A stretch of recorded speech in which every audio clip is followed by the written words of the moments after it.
So magandang araw sa inyong lahat.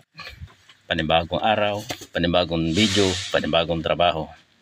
Ito, guys, nag-deliver kami dito sa Town Country sa Binyan. Ang problema, nabalaho kami dito kasi maputik. Bumaon yung kaliwang gulong. Kaya ang ginawa ko, kumuha ko ng tali kasi ilang beses ko na sinubukan, hindi talaga kami makaalis. Umiikot lang yung gulong para bang pag-ibig, umiikot-ikot na lang. Pasensya na kayo guys. Ito, tinatali namin yung gulong para may pag umikot yung gulong, mayroon siyang pinaka spike para kumakapit siya sa putik. Kaya ito guys, pinupulupot ko na siya. Sa mga driver dyan na nabalahaw, kung meron kayo dyan kadina, pwede mas maganda kadina.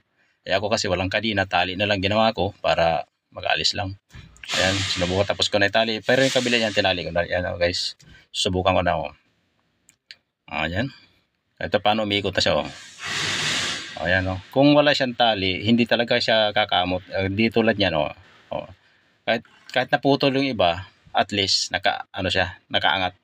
So ayan, tapos na guys, nakaahon na kami.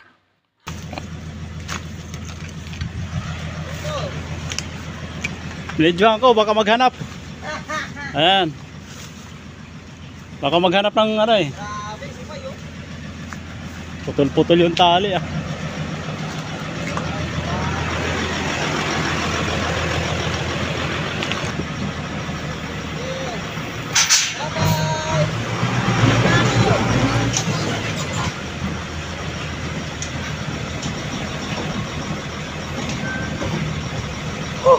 Grabe guys.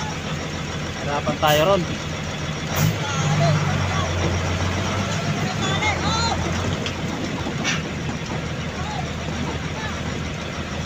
Ayan na, ang gamit tali. Ha? Ano yan, paputulin na lang yan. Ayo, ano.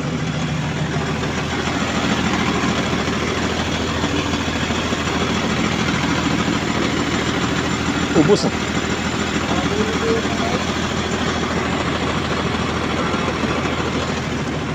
Ganda putol-putol yung tali guys.